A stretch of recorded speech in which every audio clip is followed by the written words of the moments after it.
So I had some other updates and topics planned,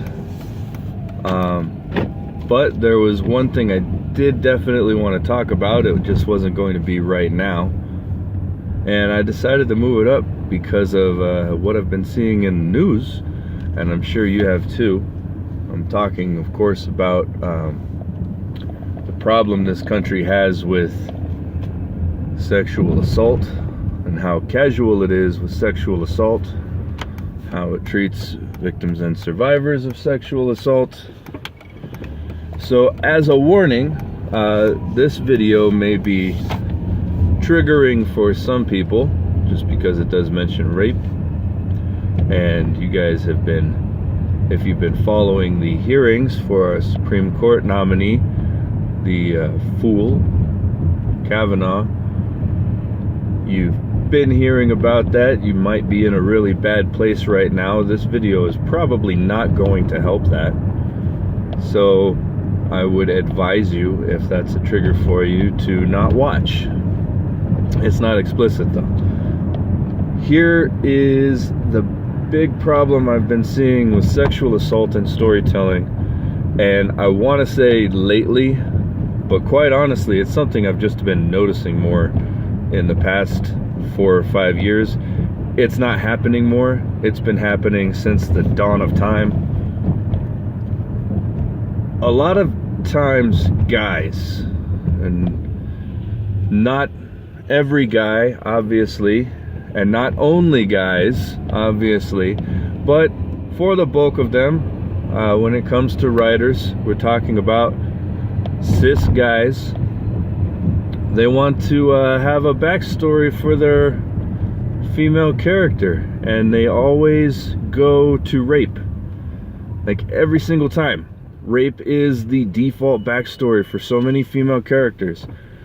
If you want to show that a woman is strong and badass, then she's been raped in her past, and then she's grown stronger because of it. If you want to show that a woman is damaged in some way, she's been raped in her past, and it's affected her deeply, and she's still troubled by it.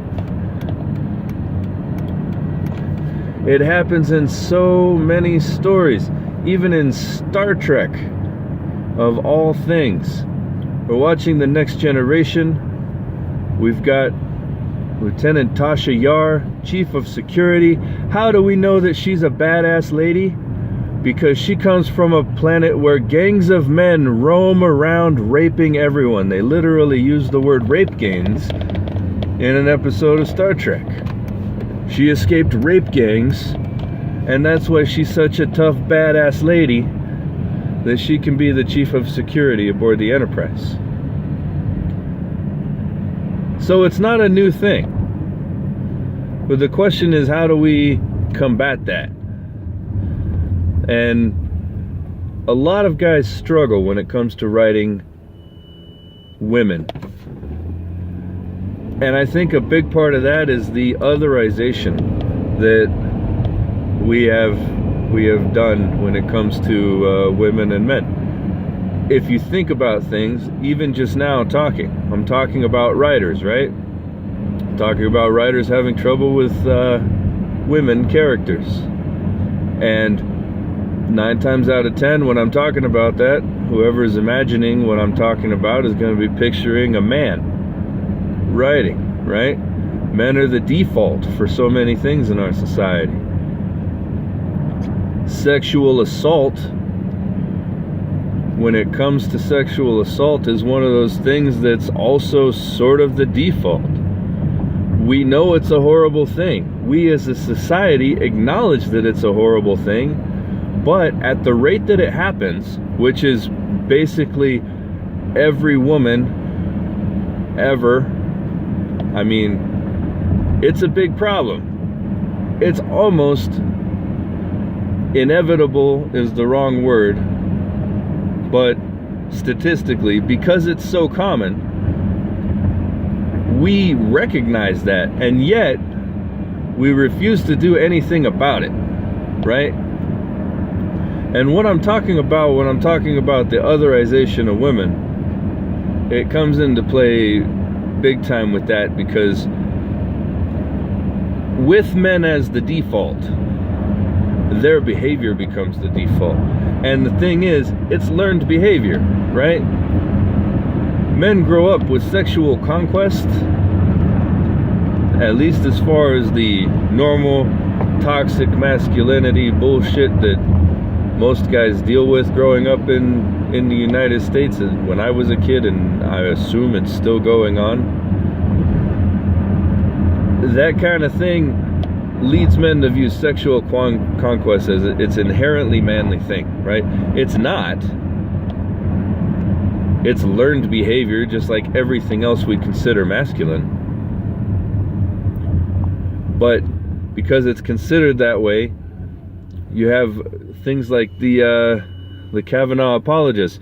He claims it never happened, and yet there are plenty of people on his side who are saying, well, yeah, it probably happened.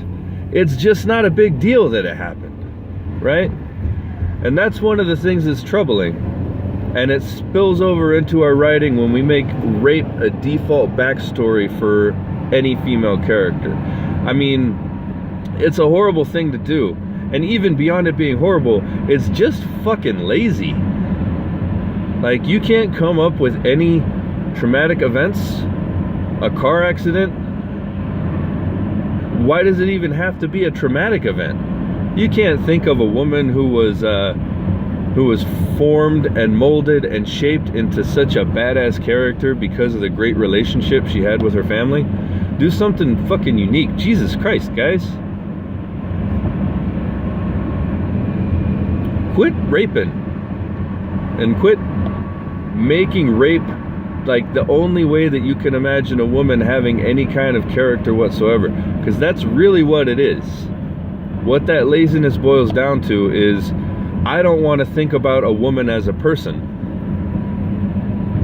So her past consists entirely of forced sex and her reaction to it.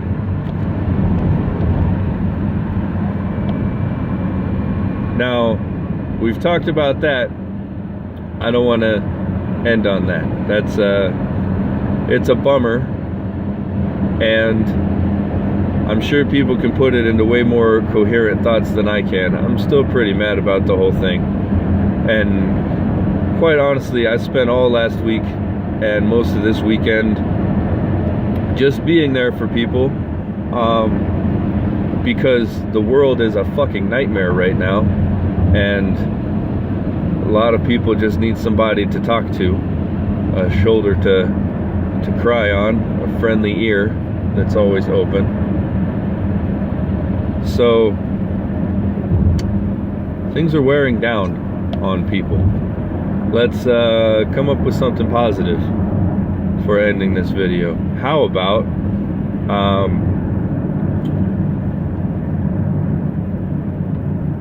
dogs? You like dogs? Dogs are cute. So make that a writing thing. Write about a dog. Dogs are great. My dog, his name is Slade. He's half golden retriever, half God knows what. He's only 4 months old. He's 70 pounds. He's bigger than my 4-year-olds. He's all black. He's a beautiful animal. The vet thinks that he might be Mastiff on his father's side. A different vet thinks that he might be a Lab or a Great Dane. It's hard to tell, because his mother was a purebred golden retriever, and she snuck out and got some dog dicking from nobody knows who, and he was born. He's a beautiful dog, and he's a very good boy. So I'll leave you guys with that thought at the end of this video. My dog, who's such a good boy. Maybe he'll even be in one of these videos sometime. Anyway, I'll be doing I've got an update schedule worked out, so I'll be doing one of these car videos every Monday. That's where I'll just riff on the topic. It's unprepared. It's candid. I may be wrong about things. That's fine. Go ahead and tell me in the comments. I do read any comments I receive, including emails. So if you want to tell me I'm a horrible fuckhead, or that I'm wrong, that my hat is made out of an actual dick, go for it. I'm always willing to listen. I'm not going to be hurt or offended by what you choose to say. If you like what you've heard, or you want my thoughts on other things, you want to follow my videos, go ahead and subscribe.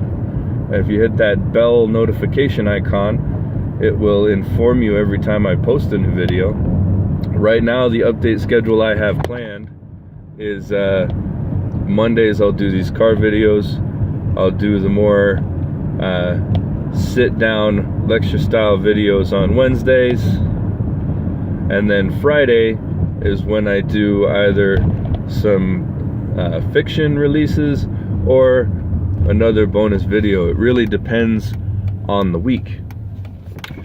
And then if you want to do a little bit more personal financial contribution, my Patreon is always open as well. There are some exclusives on there. I don't know how interested you might be in that. If not, hey, I appreciate you just showing up and listening to me talk, right? I'll see you guys on Wednesday. Have a good one. This is Dave out.